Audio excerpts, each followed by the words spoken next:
आज मैं क्लास 6 के बच्चों को समास चैप्टर का खंड 2 रिवाइज करवा रहा हूँ। इसको आप लोग ध्यान से देखेंगे और स्क्रीनशॉट ले लेंगे। इसका आप लोग के किताब में भी दिया गया है। इस आधार पर द्वंद्व समास, इससे पहले 3 समास मैंने कल पढ़ाया था। ये 3 समास क्या सब था, तो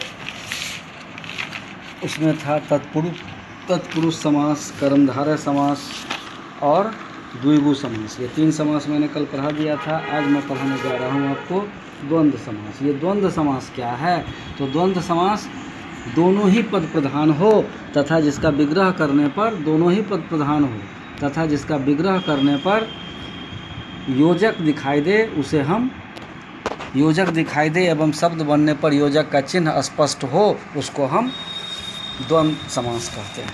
उसके बाद इसमें आप देखिए तो देखिएगा कि एक योजक चिन्ह के द्वारा यह जुड़ा हुआ है, लेकिन जब इसको हम तोड़ते हैं, अलग अलग करते हैं, तो इसमें से योजक शब्द और या, अथवा आदि दिखाई देते हैं। दूसरा है अव्ययी भाव समास। अव्ययी भाव समास क्या है, जिसका पहला पद प्रधान हो। अव्ययी भाव समास जिसका पहला पद प्रधान हो, जो अव्यय हो और जिसके कारण समस्त पद अव्यय बन जाए, उसको अव्ययी भाव समास कहते हैं। जैसे आजन्म, ये आजन्म, का आ एक अव्यय है जिसका मतलब होता है से। उसके बाद यथा एक अव्यय है जिसका मतलब होता है जितनी, तो आजन्म, तो इसका शब्द बन जाता है आजन्म। यथा जोड़ शक्ति, यथाशक्ति।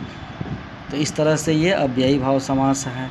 और छठा होता है बहुव्रीहि समास। ये बहुव्रीहि समास क्या है, तो बहुव्रीहि समास जिसका कोई पद प्रधान न हो, जिसका कोई पद प्रधान न हो, तो क्या हो, ये जब कोई पद प्रधान नहीं होगा तो फिर क्या होगा, तो समस्त पद शाब्दिक अर्थ छोड़कर विशेष अर्थ प्रदान करे। दो शब्द से मिलता हो, कोई शब्द इसका प्रधान नहीं हो, अपने अर्थ को छोड़ करके एक विशेष अर्थ बताता हो, उसको हम अब बहुव्रीहि समास कहते हैं। जैसे चंद्रशेखर, इसमें से देखिए 2 शब्द बनता है इसका, एक चंद्र और दूसरा शेखर।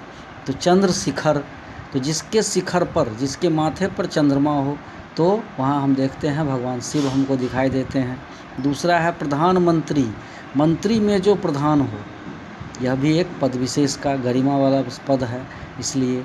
उसके बाद एक है पीताम्बर, जिसमें पीला और अंबर 2 शब्द दिखाई देता है। तो जिसका वस्त्र पीला हो, अर्थ तो इसका यह बनता है कि जिसने पीले वस्त्र को धारण किया हो। लेकिन यहाँ हम देखते हैं कि यह पीताम्बर शब्द किसके लिए प्रयोग करते हैं, तो भगवान कृष्ण के लिए, भगवान विष्णु के लिए। इस तरह से आज आपका समास का चैप्टर पूर्ण होता है। वो आप इसको बढ़िया से पढ़ेंगे और इसको बनाएंगे।